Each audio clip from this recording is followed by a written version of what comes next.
പക്ഷെ അങ്ങനെയാണെങ്കിലും സാധാരണ രീതിയിൽ ഒരു തെരഞ്ഞെടുപ്പ് വരുമ്പോൾ കേരളത്തിലെ കഴിഞ്ഞ തെരഞ്ഞെടുപ്പിലെ കോവിഡിന്റെ സാഹചര്യത്തിൽ നമുക്ക് കൃത്യമായിട്ട് അറിയാം, തെരഞ്ഞെടുപ്പ് വരുമ്പോൾ റെജിം ചേഞ്ച് ഉണ്ട്. അതായത് ഈ ഗവൺമെന്റ് മാറുകയാണ്. അതിൽ മറ്റേ പുതുതായിട്ട് വരുന്ന ആൾക്ക് എത്ര ഭൂരിപക്ഷം കിട്ടും, അല്ലെങ്കിൽ ഏതൊക്കെ സ്ഥാനാർത്ഥി ജയിക്കും, ആര് മന്ത്രിയാകും, അതിൽ മാത്രമേ അത്ഭുതമുള്ളൂ. അല്ലാതെ മാറുന്നു എന്നുള്ളൊരു പൊതുവികാരമുണ്ട്. പക്ഷെ ഇത്തവണ അത്തരം ഒരു വികാരം ഇല്ല എന്ന് തോന്നുന്നു. വളരെ ശക്തമായ വികാരമുണ്ട്. ജനങ്ങൾക്കൊരു രാഷ്ട്രീയ മാറ്റം ആഗ്രഹിക്കുന്നുണ്ട്. അത് ലെഫ്റ്റിനെതിരെയുള്ള വികാരമാണോ, പിണറായി വിജയൻ എന്ന CM-നെതിരെയുള്ള വികാരം? രണ്ടും ഒന്ന് തന്നെയാണ്. അത് is leading the government and party. അപ്പോൾ രണ്ടും അതുണ്ട്. പക്ഷേ ഈ LDF-ന്റെ MLA-മാർക്കെതിരെ അത്തരത്തിലൊരു ആൻറ്റി ഇൻകംബൻസി ഫാക്ടർ പല മണ്ഡലങ്ങളിലും ഇല്ലല്ലോ. അത് ഇപ്പം ഞങ്ങൾ അധികാരത്തിൽ ഇരുന്നപ്പോൾ ഞങ്ങളുടെ MLA-മാർക്കെതിരെ അതില്ലായിരുന്നു. കാരണം MLA-മാർ ഇപ്പോഴും ഇപ്പോൾ പണ്ടത്തെ പോലെ അല്ല. പണ്ട് CPM MLA-മാർ ഒരിടത്തും പോകത്തില്ലായിരുന്നു. ഇപ്പം അങ്ങനെയല്ല. ഞങ്ങൾ കോൺഗ്രസ് MLA-മാരെ പോലെ അവരും പ്രവർത്തിക്കുന്നത്. അതുകൊണ്ടൊന്നും കാര്യമില്ല. ജനങ്ങൾ പൊതുവായ രാഷ്ട്രീയ മാറ്റത്തിന് വേണ്ടി തയ്യാറെടുക്കുക. അപ്പം അതിൻ്റേതായ പ്രതിഫലനം എല്ലാ മണ്ഡലത്തിലും ഉണ്ടാകും. UDF ഏറ്റവും മികച്ച നേട്ടമുണ്ടാക്കിയ അടുത്ത സമീപകാല ഇലക്ഷനിൽ എന്താ പറയുക, 2001 AK ആന്റണി വന്ന സമയത്ത്. ഇത്തവണ UDF-ന് എത്ര സീറ്റ് കിട്ടുമെന്നാണ് നിങ്ങൾ ഒരു അനുമാനം? ഞങ്ങളൊരു 100 സീറ്റ് എയിം ചെയ്താണ് പ്രവർത്തിക്കുന്നത്. അപ്പോൾ അത് വേണ്ടിയിട്ടുള്ള പ്രവർത്തനങ്ങൾക്കാണ് ഞങ്ങളിപ്പോൾ നേതൃത്വം കൊടുക്കുന്നത്. കോൺഗ്രസിന് അല്ല, UDF-ന് മൊത്തം. കോൺഗ്രസിന്റെ സീറ്റ് എത്രയാണ്? അല്ല, അത് തീരുമാനമായിട്ടില്ലല്ലോ ഇപ്പോൾ എത്ര സ്ഥലത്ത് മത്സരിക്കുമെന്ന്. കഴിഞ്ഞ ലാസ്റ്റ് UDF ഗവൺമെൻറ് സമയത്ത് വലിയ വിവാദമായതാണ് ലീഗിൻ്റെ ഉപമുഖ്യമന്ത്രി സ്ഥാനം. ഇത്തവണ ഭരണത്തിൽ വന്നാൽ ലീഗിന് ഒരു ഉപമുഖ്യമന്ത്രി സ്ഥാനം അവർ ചോദിക്കുന്നില്ല എന്ന് തന്നെ കുഞ്ഞാലിക്കുട്ടി എവിടെയോ പറഞ്ഞല്ലോ. ലീഗ് ഡിസേർവിംഗ് ആണ് എന്ന് കരുതുന്നുണ്ടോ? അല്ല, അവരിപ്പോൾ അതിനെപ്പറ്റി ചോദിക്കുന്നില്ലല്ലോ. ഉമ്മൻചാണ്ടി, രമേശ് ചെന്നിത്തല എന്നൊരു ആക്സസ് UDF-ൽ വളരെ സ്ട്രോങ് ആയിരുന്ന ഒരു സമയമുണ്ടായിരുന്നു. ആ സമയത്ത് ഉമ്മൻചാണ്ടിയുടെ കൂടെ നിന്നവരെ ആണ് IUML. IUML കൂടുതലായിട്ട് ക്ലോസ് ടു ഉമ്മൻചാണ്ടിയായിരുന്നു.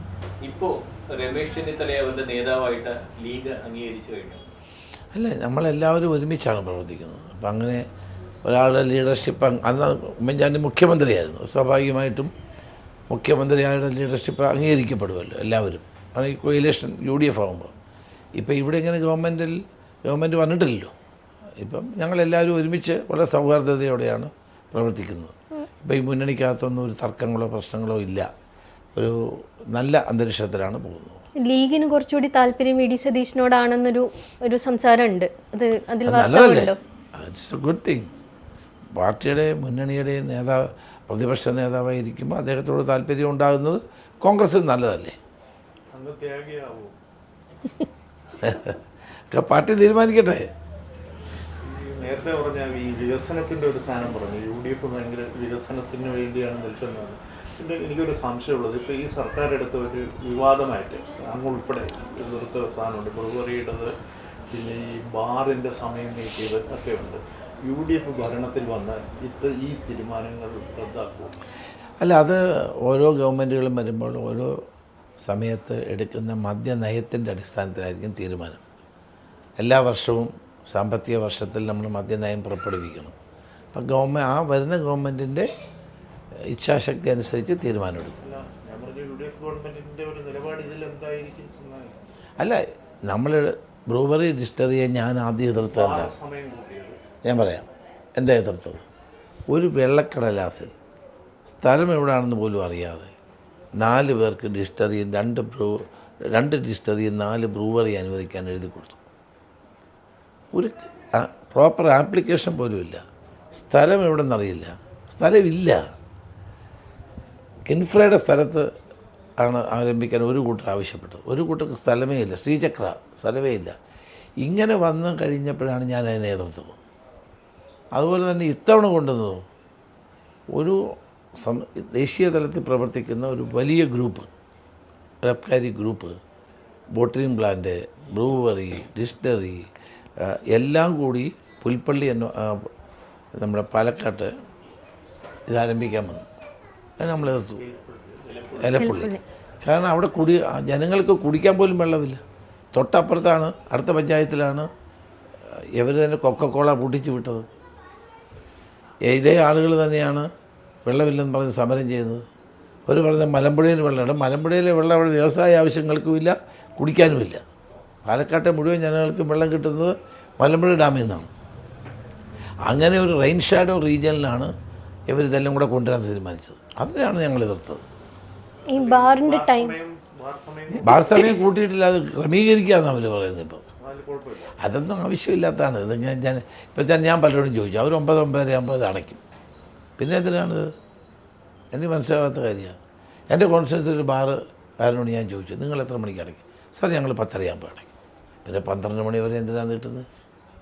അല്ല, അതിനോട് എതിർപ്പുണ്ടോ? എതിർക്കേണ്ട എനിക്ക് കാര്യം മനസ്സിലാവുന്നില്ല എന്തിനാണ് ഇതൊക്കെ ചെയ്യുന്നത്. ഇത് ആര് ഡിമാൻഡ് ചെയ്തിട്ടാണ് അവർ ചെയ്യുന്നത്? പർപ്പസിന് വേണ്ടിയിട്ടാണ്. ഇപ്പം തന്നെ തൊഴിലാളികൾ ശക്തമായി എതിർക്കുകയാണ് അതിന്, CITU അടക്കം. അപ്പോൾ ഇതൊന്നും ചർച്ചയില്ലാതെ ആരെങ്കിലും പറയുന്നതനുസരിച്ച് ചെയ്യുന്ന നടപടികളാണ് ഗവൺമെൻറ് സ്വീകരിച്ചത്. ഈ മാങ്കൂട്ടത്തിൽ വിഷയം വരുമ്പോൾ ഒരു ഇന്നോവേറ്റബിൾ ക്വസ്റ്റ്യനാണ്. പാർട്ടിയിൽ ഇപ്പോൾ ഷാഫി പറമ്പിൽ ലീഡ് ചെയ്യുന്ന പുതിയൊരു ഗ്രൂപ്പ് എമർജ് ചെയ്തിട്ടുണ്ട് എന്ന് പൊതുവിൽ ഒരു ധാരണയുണ്ട്. അത് ശരിയാണോ? അങ്ങനെയാണ്. പാർട്ടിയിൽ ഇപ്പോൾ ഗ്രൂപ്പില്ല. ഷാഫി ഒരു പവർ സെന്റർ ആണ് പാർട്ടിയിൽ? ഒന്നുമല്ല. പക്ഷെ അദ്ദേഹം നല്ല പ്രോമിസിംഗ് ആയ ഒരു ചെറുപ്പക്കാരൻ. അത്രേ ഉള്ളൂ. പലർക്കും പേടിയാണ് ഷാഫി എന്നും കേൾക്കാറുണ്ട്. വെറുതെ പേടിയില്ല. എന്ത് പേടിക്കേണ്ട കാര്യമുണ്ട്? അയാൾ എന്ത് ചെയ്തു പേടിക്കാൻ? പലരെയും പുള്ളി ഇങ്ങനെ എന്താ പുള്ളിയുടെ തീരുമാനം അനുസരിച്ചിട്ടാണ് പല തീരുമാനങ്ങളും വരുന്നത് എന്ന് പറയുന്നു. Is A working president of the party. അപ്പോൾ അതിൻ്റേതായ അദ്ദേഹത്തിൻ്റെ അഭിപ്രായങ്ങൾക്ക് വിലയുണ്ടാവും, സ്വാഭാവികമല്ലേ. ഇപ്പോൾ KPCC പ്രസിഡന്റ് മത്സരിക്കുകയാണ്. KPCC പ്രസിഡന്റ് വിജയിച്ചു കഴിഞ്ഞാൽ അടുത്ത ഒരുപക്ഷെ UDF ഗവൺമെന്റ് വന്നു കഴിഞ്ഞാൽ പുതിയ PCC പ്രസിഡന്റ് വരുന്നുണ്ടാവും. PCC പ്രസിഡന്റ് മാറ്റം ഉണ്ടാകുമോ? അതൊക്കെ ഇനി എത്രയോ സമയം എടുക്കും, ആലോചിക്കേണ്ട കാര്യങ്ങളാണ്. ഈ മത്സരിക്കുന്ന സമയത്ത് KPCC പ്രസിഡന്റിന് പകരം ചാർജ് കൊടുക്കണ്ടേ? അത് പണ്ട് കൊടുക്കാറില്ല. ഞാൻ മത്സരിക്കാൻ വന്നപ്പോഴാണ് ഞാൻ തലക്കുന്നിൽ ബഷീറിനെ ഏൽപ്പിച്ചത്. അന്ന് മുതലേ ഉള്ളായിരുന്നു. അല്ലെങ്കിൽ പലപ്പോഴും അതിൻ്റെ ആവശ്യമില്ല, പണ്ട് ഇല്ലായിരുന്നു. AKNയൊക്കെ തമ്മലടി പേടിച്ചാണോ? അല്ലല്ല, അതുകൊണ്ടല്ല, അങ്ങനെ ചെയ്യാറില്ലായിരുന്നു. വേണമെങ്കിൽ ചെയ്യാം, തമ്മിലടി ഉണ്ടാവില്ല. മറ്റൊരു കാര്യം ചോദിക്കട്ടെ, ഇതുമായിട്ട് ബന്ധമില്ലാത്ത 2 ചോദ്യങ്ങളാണ്. ഒന്ന്, തങ്ങളിപ്പോൾ 100 സീറ്റ് UDFന് കിട്ടുമെന്ന് പ്രതീക്ഷ പറഞ്ഞു. അതേപോലെ NDA വളരെ കാര്യമായിട്ട് BJP കേരളത്തിലെ വലിയ നേട്ടം ഉണ്ടാക്കുമെന്ന് BJP തന്നെ പ്രതീക്ഷിക്കുന്നു. LDFന്റെ UDFന്റെ നേതാക്കൾ പോലും രഹസ്യമായിട്ട് സമ്മതിക്കുന്നുണ്ട് ഇത്തവണ നേട്ടം ഉണ്ടാക്കുന്നു. ഏതാണ്ട് 5 മുതൽ 10 വരെ സീറ്റുകൾ വരെ അവർ കാണുന്നുണ്ട്. ഒന്നാമത്തെ ചോദ്യം, BJPക്ക് കേരളത്തിൽ ഇത്തവണത്തെ വരുന്ന തെരഞ്ഞെടുപ്പിൽ സീറ്റ് ഉണ്ടാകുമോ? ഉണ്ടെങ്കിൽ എത്രയാണ്? ഉണ്ടാകാനുള്ള സാധ്യത കുറവാണ്. അവർ നമ്മുടെ 2 കൂട്ടരും കുറച്ച് വോട്ട് പിടിക്കുമായിരിക്കും, അത്രയല്ലാതെ അവർക്കൊരു സീറ്റ് നേടാനുള്ള സാഹചര്യം ഉണ്ടോ എന്ന് എനിക്ക് സംശയമാണ്. സാഹചര്യം ഇല്ലെന്നാണോ പറയുന്നത്? കാരണം നിയമത്ത് പോലും കഴിഞ്ഞ തവണ കിട്ടിയില്ലല്ലോ. ലോക്സഭാ തെരഞ്ഞെടുപ്പിൽ നിയമത്താണ് മുന്നിൽ വന്നിരിക്കുന്നത്. അതെ, പക്ഷെ കഴിഞ്ഞ തവണ അസംബ്ലി കിട്ടിയില്ലല്ലോ. കഴിഞ്ഞ തവണ അതാണ് അതിന്റെ രണ്ടാമത്തെ ചോദ്യം. അതായത് K. മുരളീധരനാണ് കഴിഞ്ഞ തവണ ഒരുപക്ഷെ കോൺഗ്രസിന് നിർത്താവുന്ന UDFന് നിർത്താവുന്ന ഏറ്റവും നല്ല കാൻഡിഡേറ്റ് ആണ് നിയമത്ത് നിർത്തിയിരുന്നത്. എന്നിട്ട് പോലും നമുക്ക് ഒരു മാർക്ക് ഉണ്ടാക്കാൻ പറ്റില്ല.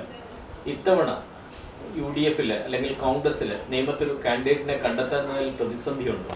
ഒരു പ്രതിസന്ധിയില്ല, നമുക്ക് നല്ല കാൻഡിഡേറ്റ് ഉണ്ടാവും. കോൺഗ്രസ് ഭരിക്കുന്നത് ഉൾപ്പെടെയുള്ള സംസ്ഥാനങ്ങളിലെ SIR നടപ്പിലാക്കാൻ തീരുമാനിച്ചപ്പോൾ SIR നടപ്പിലാക്കില്ല എന്ന് പരസ്യമായിട്ട് പ്രഖ്യാപിച്ചതാണ് ലെഫ്റ്റ് ഭരിക്കുന്ന ഇവിടുത്തെ ഗവൺമെന്റ്. SIR ഏറ്റവും മുന്നിൽ നടപ്പാക്കിയതും കേരളം തന്നെയാണ്. നടപ്പിലാക്കാതിരിക്കാൻ കാരണം ഞങ്ങളതിന് ഇവിടെ കേരളത്തിൽ എതിർത്തില്ല. കാരണം ഞങ്ങൾക്ക് നല്ല ഈ കള്ളയോട്ടെല്ലാം പോകില്ല. CPMൻ്റെ ബോഗസ് വോട്ടും കള്ളയോട്ടും മരിച്ചവരും സ്ഥലത്തില്ലാത്തവരൊക്കെ പോകും. അല്ല, കേരളത്തിൽ നമുക്കത് ഫലപ്രദമാക്കാൻ കഴിഞ്ഞു. കാരണം ഇപ്പം നമ്മുടെയൊക്കെ കോൺസ്റ്റിറ്റ്യുവൻസിയിൽ മരിച്ചവരുടെ പേരുകൾ ധാരാളം ഉണ്ടായിരുന്നു, സ്ഥലത്തില്ലാത്ത, അതെല്ലാം ക്ലീനപ്പ് ചെയ്യാൻ കഴിയും. Provided if you work hard in the ground level.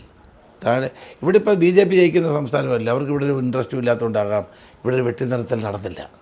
ആരെങ്കിലും പറഞ്ഞോ ഇവിടെ അങ്ങനെ വെട്ടിനിർത്തിയെന്ന്? ചിലപ്പം മറ്റ് സംസ്ഥാനങ്ങളിൽ അവർ ചെയ്യും, കാരണം അവർക്ക് താല്പര്യമുള്ള സംസ്ഥാനങ്ങളിൽ അവർ ചെയ്ത് കാണും.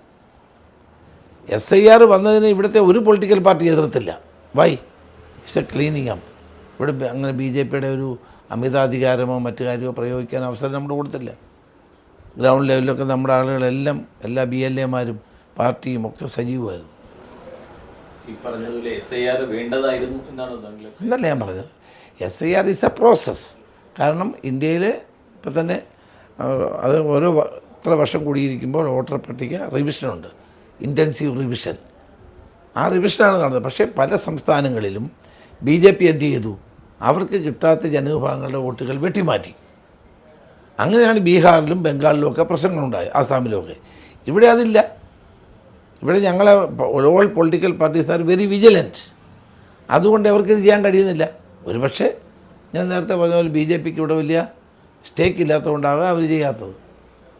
ഇവിടെ ഒരു വിധത്തിൽ പോയിട്ട് നന്നായി. കാരണം ഈ മരിച്ചവർ, സ്ഥലത്തില്ലാത്തവർ, പിന്നെ എന്താണ് വിദേശത്ത് പോയവർ, unless and until they prove that they are here, അവർ മാറുന്നത് നല്ലതാണ്. കോൺഗ്രസിന് UDFന് സഹായമായിരിക്കും. അല്ല, അത് പൊതുവേ എല്ലാവർക്കും നല്ലതാണ്. പിന്നെ ഞങ്ങൾക്കാണ് കുറച്ചുകൂടി നല്ലത്. താങ്കൾ പറഞ്ഞതിൽ തന്നെ കോൺഗ്രസ് ഉൾപ്പെടെയുള്ള പാർട്ടികൾ SIR മീറ്റിംഗിൽ പോയപ്പോൾ അത് ഡിലേ ചെയ്യണം, പോസ്റ്റ്പോൺ ചെയ്യണം. അല്ല, അത് പല പല കാരണങ്ങൾ പറഞ്ഞതാണ്. കാരണം ടൈം വേണം, അത് പറഞ്ഞു. അത് നല്ലതല്ലേ. കാരണം ഇലക്ഷൻ കമ്മീഷൻ നിരവധി മീറ്റിങ്ങുകൾ വിളിച്ചിരുന്നു. അപ്പോൾ we have given constructive suggestions four improvement of that process. അത് നല്ലതാണ്.